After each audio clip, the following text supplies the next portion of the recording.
Eu faltei ao casamento do meu irmão depois que ele humilhou o distúrbio de fala da minha filha na festa de noivado. 2 meses depois, a nova esposa dele me ligou chorando ao descobrir que ele também vinha sendo cruel com o sobrinho autista dela. Agora ela está pedindo o divórcio, e meu irmão culpa toda a família por ter arruinado a vida dele. Não se esqueça de deixar seu like e se inscrever no canal.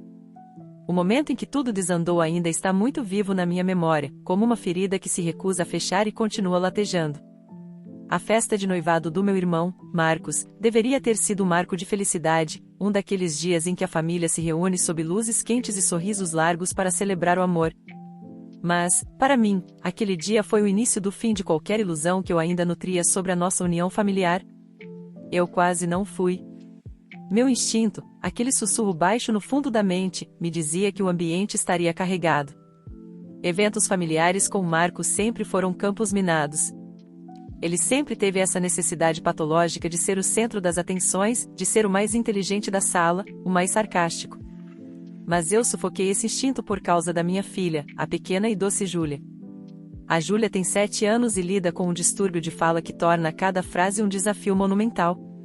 Ela é brilhante e sensível, mas as palavras teimam em traí-la. Elas tropeçam, ficam presas na garganta enquanto o rosto dela se contrai no esforço de ser ouvida. Falar em público, para ela, é como caminhar em uma corda bamba sobre um abismo. E, no entanto, quando ela soube que o tio ia casar, algo brilhou nela.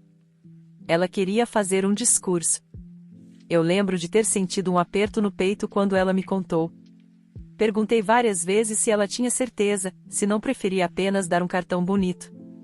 Mas ela, com uma determinação que me fez chorar de orgulho, disse que queria tentar. Ela queria que o tio soubesse que ela o amava e que estava feliz por ele. Passamos 2 semanas ensaiando. Eu me sentava no chão do quarto dela, e ela, de pé sobre o tapete, segurava um papel amassado como se fosse um tesouro. Nós praticamos a respiração, as pausas, o momento de olhar para cima e sorrir. Cada sílaba conquistada era uma vitória. Eu dizia que, se ela ficasse nervosa, bastava olhar para mim. Eu estaria bem ali, na primeira fila, sendo o porto seguro dela. O orgulho que ela sentia ao terminar o ensaio era quase palpável. Era mais do que um discurso de noivado, era o manifesto de uma criança reivindicando seu lugar no mundo, provando para si mesma que sua voz, mesmo com as dificuldades, merecia ser ouvida. Quando chegamos à festa, o salão transbordava luxo. Marcos estava em seu elemento, segurando um copo de uísque, desfilando com sua noiva, Larissa. O anúncio foi feito pelo cerimonialista e o burburinho da festa diminuiu. Eu vi a Júlia subir os 3 degraus do pequeno palco. Ela parecia tão pequena sob os holofotes, mas seus olhos procuraram os meus imediatamente. Ela respirou fundo, o papel tremendo levemente nas mãos. Ela começou a falar, pronunciando o nome do tio com dificuldade, fazendo as pausas que seu distúrbio exigia. A voz era baixa, mas clara o suficiente para quem estivesse realmente ouvindo. Ela disse que desejava que ele fosse muito feliz e que a noiva era muito bem-vinda à nossa família. Estava indo bem. Ela estava conseguindo. Eu sentia minhas próprias mãos suarem de ansiedade, meu coração batendo no ritmo dos tropeços da fala dela. Foi então que o som cortou o ar como uma navalha. Uma risada. Curta, seca e carregada de deboche. Eu virei a cabeça e vi o Marcos. Ele não estava tentando se esconder. Ele se inclinou para um amigo ao lado e riu de novo, sem qualquer sinal de empatia. Júlia parou. Ela ouviu. Ela sempre foi sensível demais às nuances do ambiente. O brilho nos olhos dela se apagou instantaneamente. Ela tentou retomar a frase, mas o bloqueio veio forte. Ela ficou ali, em silêncio, lutando com uma palavra que não saía, enquanto o rosto ficava vermelho de vergonha. Foi nesse silêncio de morte que o meu irmão decidiu selar o seu destino. Ele soltou um suspiro teatral, olhou para o relógio e disse em voz alta para quem quisesse ouvir: "Dá para entender alguma coisa do que ela está falando?" Alguém tira o microfone dela, a gente tem um cronograma para seguir e eu não tenho a noite toda para esperar uma frase terminar.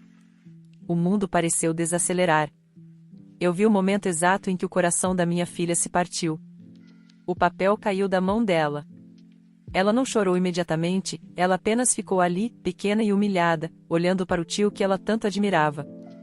O salão congelou em um constrangimento coletivo. Ninguém se moveu. Ninguém defendeu a criança. Meus pais baixaram os olhos para os pratos, como se o desrespeito do filho favorito fosse apenas um detalhe sem importância. A raiva que subiu pela minha garganta foi algo que eu nunca tinha sentido antes. Foi uma labareda que queimou qualquer resquício de lealdade fraternal. Eu me levantei antes mesmo de processar o movimento. Cruzei o salão em passos largos e peguei a Júlia no colo. Ela escondeu o rosto no meu pescoço, o corpinho tremendo violentamente. Marcos teve a audácia de revirar os olhos para mim e reclamar que eu estava fazendo drama e que não se podia mais fazer uma piada que eu já armava um circo. Eu não gritei. Apenas olhei nos olhos dele e disse que ele nunca mais chegaria perto da minha filha. Saímos daquela festa sem olhar para trás. No carro, o silêncio era interrompido apenas pelos soluços contidos da Júlia. Ela não perguntou por que o tio riu dela. Ela sentiu a crueldade pura. Naquele trajeto de volta para casa, eu reconstruí toda a minha percepção sobre a minha família. Eu percebi que, por anos, eu tinha aceitado as pequenas maldades do Marcos em nome da paz familiar. Mas humilhar uma criança com um distúrbio na frente de todos era uma linha que não permitia retorno. Eu tomei a decisão ali mesmo. O casamento dele, que seria em 2 meses, estava morto para mim. Ele não teria a nossa presença. Eu ia cortar aquele vínculo pela raiz, custasse o que custasse. A repercussão não demorou. Na manhã seguinte à festa, meu celular começou a vibrar sem parar. Eram mensagens de diversos parentes perguntando o que tinha acontecido, outras dizendo que eu tinha exagerado e algumas pedindo que eu tentasse entender o lado do meu irmão. Ninguém parecia realmente interessado no estado emocional da Júlia. O foco de todos era o constrangimento que eu supostamente tinha causado ao noivo ao sair daquela forma. Minha mãe me ligou primeiro. Ela usou aquele tom de voz cansado, tentando me convencer de que o Marcos não teve intenção de magoar, que era só uma brincadeira infeliz de alguém que estava estressado com os preparativos do casamento. Quando eu perguntei se ela achava certo um homem de 30 anos zombar de uma criança com dificuldade de fala, houve um silêncio desconfortável do outro lado da linha. Meu pai foi mais direto e agressivo. Ele me acusou de estar criando uma divisão desnecessária na família. Falou que boicotar o casamento seria um erro imperdoável e que eu deveria pensar no impacto das minhas atitudes a longo prazo. Eu ouvi tudo com uma calma que eu mesma desconhecia.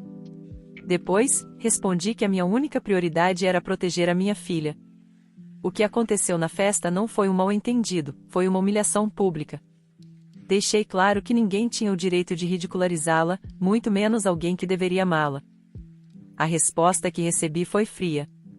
Disseram que eu estava sendo sensível demais e que, se continuasse com esse comportamento, acabaria afastando todos os familiares. E foi exatamente isso que começou a acontecer. Eu me tornei o alvo das críticas, enquanto o agressor continuava sendo tratado como o protagonista que não podia ser contrariado. Os dias que se seguiram àquela festa foram um borrão de notificações incessantes e uma sensação de isolamento que eu nunca imaginei sentir dentro da minha própria família. O grupo de mensagens da família, que antes era preenchido por fotos de almoços de domingo e piadas bobas, transformou-se em um tribunal onde eu era a única ré. Cada vez que o meu celular vibrava, meu estômago dava um nó. Eu via as notificações passarem pela tela. Ela sempre foi difícil, o Marcos está arrasado, não dá para acreditar que um comentário bobo vai destruir um casamento. Era uma tática de exaustão. Eles não queriam entender a dor da Júlia, eles queriam que eu me desculpasse por ter exposto a falha de caráter do Marcos. O meu irmão, sentindo que tinha o apoio dos nossos pais, não demorou a me procurar.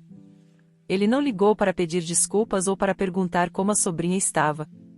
Ele ligou para berrar. Quando atendi o telefone, nem tive tempo de dizer alô. A voz dele veio carregada de um veneno que eu conhecia bem, mas que agora parecia mais concentrado. Ele disse que eu era uma pessoa amargurada, que estava usando a condição da minha filha para me fazer de vítima e que eu estava tentando roubar o protagonismo do momento dele. Ele gritou que a Júlia precisava aprender a lidar com o mundo real e que, se ela não aguentava uma brincadeira, o problema era a forma como eu a estava criando. Ele me chamou de mãe superprotetora e disse que eu estava condenando minha filha ao fracasso por não deixá-la ser corrigida pela família. Eu ouvi tudo em silêncio. No fundo, eu sentia uma calma glacial. Quando ele finalmente parou para respirar, eu disse apenas uma coisa: Marcos, o mundo real é difícil, mas ele não precisa ser cruel dentro de casa. Se você é o que ela tem como exemplo de família, então eu prefiro que ela cresça órfã de tio. Ele desligou na minha cara. Naquela mesma tarde, recebi uma mensagem da minha mãe dizendo que o Marcos tinha passado o dia chorando, dizendo que a irmã o odiava. A inversão de papéis era completa. O agressor era agora a vítima, e a criança humilhada era apenas um detalhe esquecido no meio do caminho. O convite oficial para o casamento chegou pelo correio uma semana depois. Era um envelope pesado, de papel texturizado, com letras douradas e um laço de fita de cetim. Dentro, um convite para mim e um para Júlia. Não havia um bilhete, não havia um pedido de perdão manuscrito. Era apenas uma convocação, uma ordem silenciosa para que eu comparecesse, colocasse um vestido bonito e fingisse que éramos a família comercial de margarina que meus pais tanto prezavam. Olhar para aquele papel me deu náuseas. Eu o coloquei na mesa da cozinha e fiquei observando por horas. A Júlia passou por ali, viu o convite e perguntou, com aquela voz ainda vacilante, se nós íamos à festa do tio Marcos. Eu me abaixei, olhei nos olhos dela e perguntei o que ela queria fazer. Ela baixou a cabeça e disse: eu não quero que ele ria de mim de novo. Foi ali que qualquer dúvida que eu ainda tivesse desapareceu. Enviei uma mensagem curta e formal para o Marcos e para Larissa, a noiva. Agradecemos o convite, mas não compareceremos. Desejamos felicidades. A resposta não veio deles, mas do meu pai. Ele me ligou em um estado de fúria que eu nunca tinha visto. Disse que eu estava desonrando o nome da família, que os parentes de fora iam perguntar e que ele não sabia o que dizer. Ele chegou a sugerir que, se eu não quisesse ir por causa do Marcos, que fosse por ele e pela minha mãe. Faça esse sacrifício por nós, ele implorou. Eu respondi que já tinha passado a vida inteira fazendo sacrifícios para manter as aparências daquela família e que o limite tinha sido atingido. Se ele estava preocupado com o que os vizinhos iam pensar, ele deveria ter ensinado o filho dele a ter modos. O dia do casamento chegou. O clima na minha cidade estava ensolarado, o tipo de dia perfeito para fotos ao ar livre. Eu sabia que, naquele exato momento, o salão de beleza estaria cheio, minha mãe estaria ajudando Marcos a dar o nó na gravata e Larissa estaria sendo transformada em uma rainha. Eu, por outro lado, decidi levar a Júlia para um dia só nosso. Fomos ao parque, tomamos sorvete e passamos a tarde em uma livraria. Foi um dia silencioso, mas cheio de uma paz que eu não sentia há muito tempo. Eu não abria as redes sociais. Não queria ver os vestidos, a decoração ou os brindes. Eu sabia que meu nome estaria sendo sussurrado em cada mesa, que eu seria o tópico principal das fofocas, mas pela primeira vez na vida, eu não me importei. À noite, quando a Júlia já dormia, eu me permiti olhar as fotos que começaram a inundar o Instagram. O casamento parecia saído de uma revista. Marcos sorria para a câmera, segurando uma taça de champanhe, cercado por amigos que riam das suas piadas. Meus pais apareciam em uma foto de família, radiantes, mas eu conseguia ver o esforço nos olhos da minha mãe. Ela estava escondendo o buraco que a nossa ausência deixou. Mas o que mais me chamou a atenção foi a expressão da Larissa. Em várias fotos espontâneas, ela não parecia uma noiva feliz. Ela parecia exausta. Na época, achei que fosse apenas o estresse do grande dia. Eu não tinha ideia de que ela estava começando a ver o monstro que morava dentro do homem com quem tinha acabado de se casar. As semanas que se seguiram foram de um silêncio cortante. Meus pais pararam de me ligar. O grupo da família foi silenciado. Eu me tornei um fantasma. Eu levava a Júlia para a fonoaudióloga, trabalhava e tentava reconstruir a nossa rotina longe da toxicidade. A Júlia começou a apresentar melhoras significativas. Sem a pressão de ter que provar algo para parentes que a julgavam, a fala dela começou a fluir com mais naturalidade. A ansiedade dela diminuiu e, consequentemente, os bloqueios também. Eu estava convencida de que tinha feito a escolha certa. Eu tinha perdido uma família, mas tinha salvado a minha filha. 2 meses se passaram. A vida seguia seu curso até que, em uma terça-feira comum, meu telefone tocou às 11 da noite. O nome de Larissa brilhou na tela. Nós nunca tínhamos sido amigas, ela sempre foi apenas a mulher do Marcos. Hesitei em atender, achando que seria outra rodada de cobranças ou insultos. Mas algo no meu íntimo me disse para atender. Quando aceitei a chamada, não ouvi uma voz furiosa. Ouvi um soluço. Um choro desesperado, daqueles que vêm do fundo da alma e tiram fôlego. Larissa? O que aconteceu? Perguntei, sentindo o sangue gelar. Ela demorou a conseguir falar. Entre soluços, ela pediu perdão. Disse que não conseguia mais dormir pensando no que tinha acontecido na festa de noivado. Ela me contou que, na noite da festa, ela quis ir até mim, mas o Marcos a segurou pelo braço e disse para ela não se meter, que aquilo era coisa de família e que eu era louca. Ela confessou que se sentia uma covarde por ter ficado em silêncio. Mas o motivo da ligação não era apenas o remorso pelo passado. Era o terror do presente. Ele é um monstro, ela sussurrou, e eu pude ouvir o barulho de uma porta sendo trancada do outro lado da linha. Ele fez a mesma coisa, só que pior. Com o meu sobrinho. Ele é apenas uma criança, ele é autista, e o Marcos, eu não consigo nem dizer o que ele fez.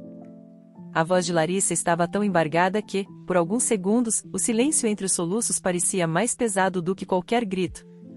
Eu me sentei na beira da cama, o coração martelando contra as costelas, sentindo o peso daquela revelação. Ela começou a narrar os eventos da última semana com uma precisão cirúrgica, como se precisasse despejar cada detalhe para não enlouquecer. O sobrinho dela, um menino de apenas 6 anos chamado Tiago, que está no espectro autista, tinha ido passar uns dias com eles enquanto a irmã de Larissa resolvia uma emergência médica. Larissa contou que o Marcos, no início, fingiu paciência. Mas a máscara de antio legal não durou nem 48 horas. O Tiago tem sensibilidade sensorial aguda, especialmente com barulhos altos e texturas de comida. Em um jantar, o menino começou a ter uma crise porque o som da televisão estava alto demais e o Marcos se recusava a baixar o volume.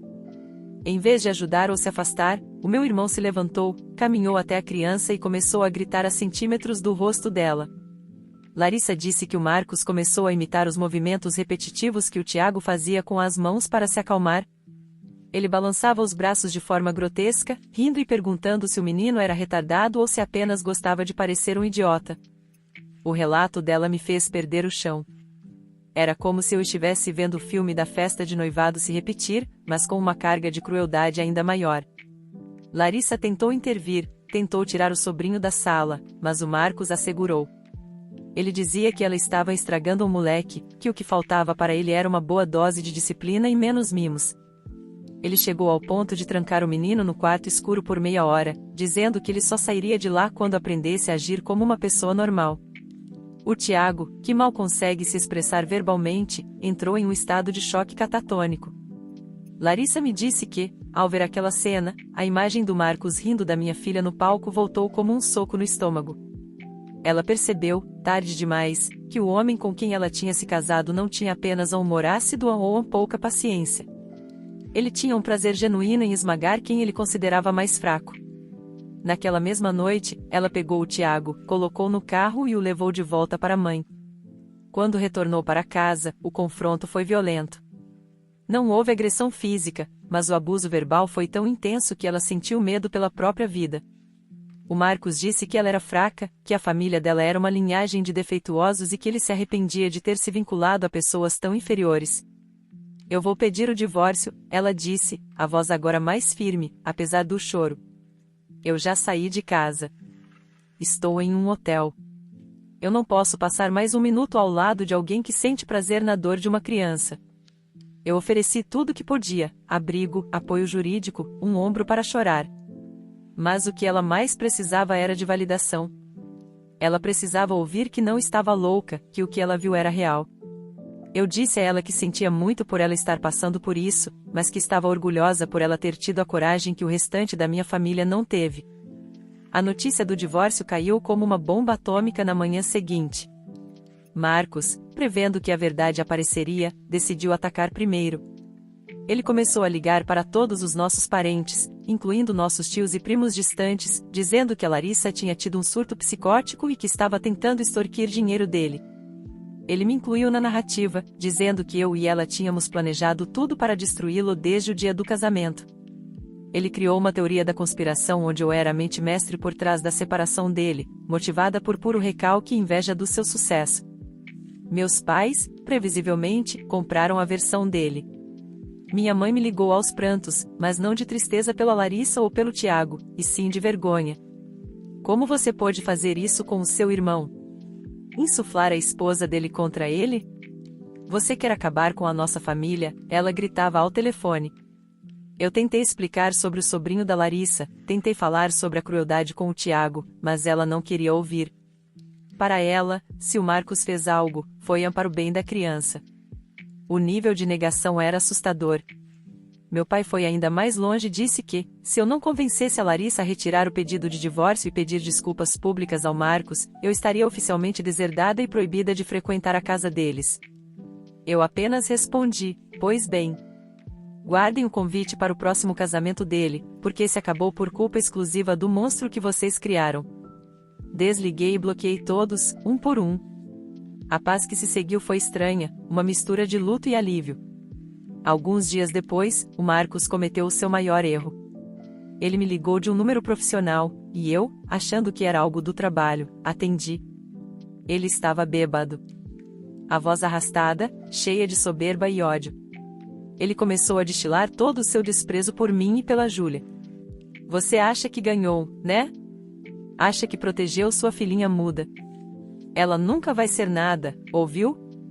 Ela é um erro genético, assim como aquele sobrinho da Larissa. O mundo não tem lugar para gente assim, e eu só estava fazendo um favor ao tentar consertar o que você estragou com a sua criação frouxa. O que ele não sabia é que eu estava em um almoço de domingo na casa de uma tia minha, a única que ainda falava comigo, e o celular estava conectado ao som do carro por Bluetooth. Minha tia, meu tio e 2 primos ouviram cada palavra.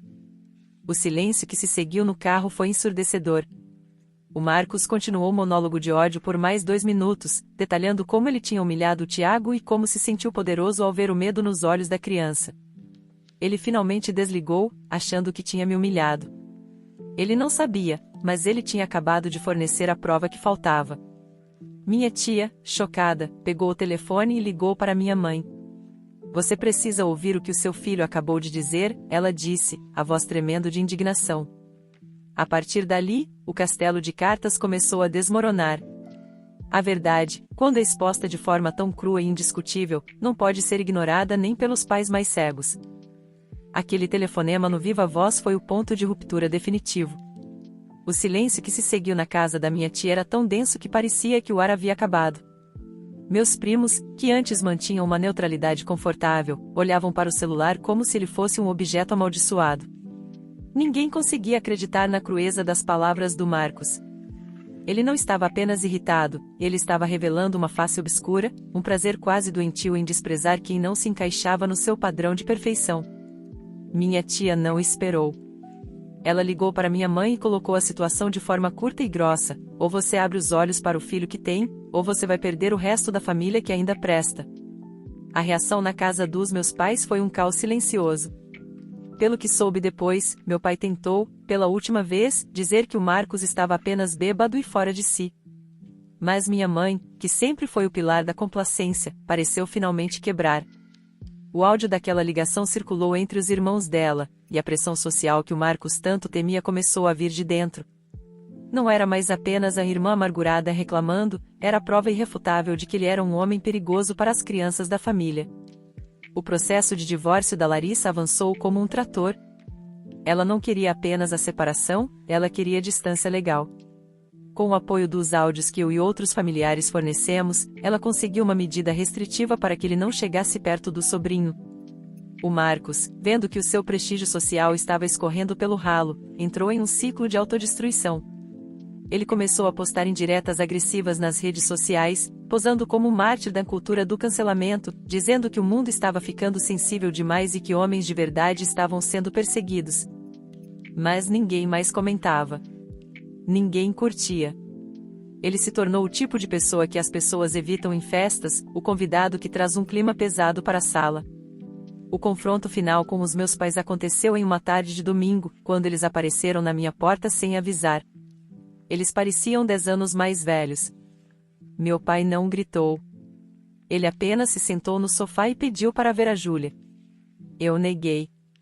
Disse que, enquanto eles não reconhecessem publicamente que o Marcos agiu de forma monstruosa e pedissem desculpas a ela, eles não teriam acesso à neta. Houve um longo silêncio. Minha mãe começou a chorar, dizendo que a família estava destruída, que o Marcos tinha perdido o emprego depois que os áudios chegaram ao RH da empresa dele, e que ele estava morando no quarto de hóspedes deles, mergulhado em amargura. Eu olhei para eles e não senti ódio. Senti apenas uma indiferença profunda. Eu expliquei que a destruição da família não começou quando eu faltei ao casamento, nem quando a Larissa pediu o divórcio. Começou quando eles decidiram que o ego do Marcos valia mais do que o bem-estar de uma criança com deficiência. Eu disse que eles escolheram o lado dele no dia da festa de noivado, e que escolhas têm consequências. Vocês querem a família de volta? Eu perguntei. Então tirem ele da casa de vocês. Façam ele procurar ajuda profissional. Façam ele assumir o que fez. Até lá, vocês são apenas estranhos que compartilham o meu DNA. Eles foram embora sem dizer uma palavra. Naquela noite, eu deitei ao lado da Júlia e li uma história para ela. Ela estava progredindo tanto na terapia que já conseguia ler frases inteiras sem travar. O ambiente na nossa casa era leve. Não havia medo de ser julgada, não havia risadinhas de canto de boca, não havia a sombra do Marcos pairando sobre nós. Eu percebi que a família destruída da qual minha mãe falava era apenas um conceito de aparências. A minha verdadeira família, composta por mim, minha filha e as poucas pessoas que realmente nos respeitavam, estava mais forte do que nunca. Meses depois, a Larissa me mandou uma foto do Tiago no parque. Ele estava sorrindo, com fones de ouvido coloridos para abafar o ruído, mas parecia em paz. Ela me contou que o Marcos tentou entrar em contato várias vezes para reatar, alternando entre promessas de mudança e ameaças terríveis. Ela não cedeu. Ela se tornou uma das minhas melhores amigas. O trauma compartilhado criou um laço que o sangue nunca foi capaz de criar com o meu irmão. O Marcos. Ele continua o mesmo. Soube que ele se mudou para outra cidade, tentando recomeçar onde ninguém conhece a sua fama. Ele ainda manda e-mails ocasionais me culpando por tudo, dizendo que eu a vencia e que espero estar feliz com a solidão que causei. Eu não respondo. A felicidade dele era baseada em diminuir os outros.